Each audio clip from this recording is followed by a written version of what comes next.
अहम खबर दें, मीर रजा अली केस के मामले पर एहतजाज करने वाले मुजाहिरीन के खिलाफ कराची के थाना फिरोजाबाद में मुकदमा दर्ज कर लिया गया है। सरकार की मदद में दर्ज मुकदमे में 20 नामजद अफराद समेत 75 से 80 नामालूम अफराद को शामिल किया गया। मुकदमे अदनान रजा, दानिश रहमान, दानिश रजा, फैजान मोटा और हमजा खान समेत दीगर अफराद भी नामजद हैं।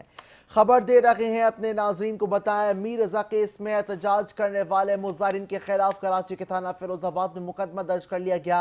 सरकार की मुद्दत में ये मुकदमा दर्ज किया गया है, जिसमें 20 नामजद अफराद समेत 75 से 80 नामालूम अफराद को भी शामिल कर लिया गया है। मुकदमे में अदनान रजा, दानिश रहमान, दानिश रजा, फैजान मोटा और हमजा खान समेत दीगर अफराद भी नामजद हैं। तफसीलात जानते हैं चीफ क्राइम रिपोर्टर काशिफ नजीर से, बताइएगा। बिल्कुल, वाकई का मुकदमा जो है वो फिरोजाबाद थाने में दर्ज कर लिया गया है। पुलिस का ये कहना है कि मीर रजा के कत्ल के खिलाफ जो एहतजाज किया था, उस एहतजाज के दौरान चारे फैसल बंद रही, जिसके बाद इस वक्त जो है वो पुलिस ने मुजाहिरीन के खिलाफ मुकदमा दर्ज किया। ये वो लोग हैं जो मुजाहरा कर रहे थे मीर रजा के कत्ल के कातिलों के खिलाफ, मुल्जिमान की गिरफ्तारी के खिलाफ।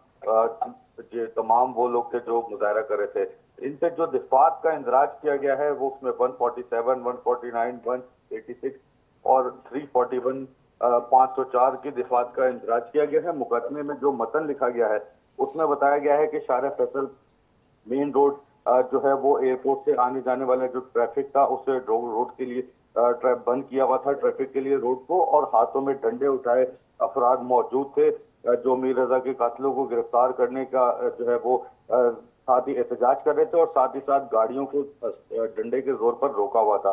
ये तकरीबन जो मुकदमा दर्ज किया गया है इसमें 20 अफराद को नामजद किया गया है, जबकि 70 से 80 जो है वो सूरतशनास मुल्जिमान को रखा गया है। मुकदमा दर्ज करने के बाद जो है बाकी की तफ्तीश शुरू कर दी गई है। तफसीलात के लिए शुक्रिया।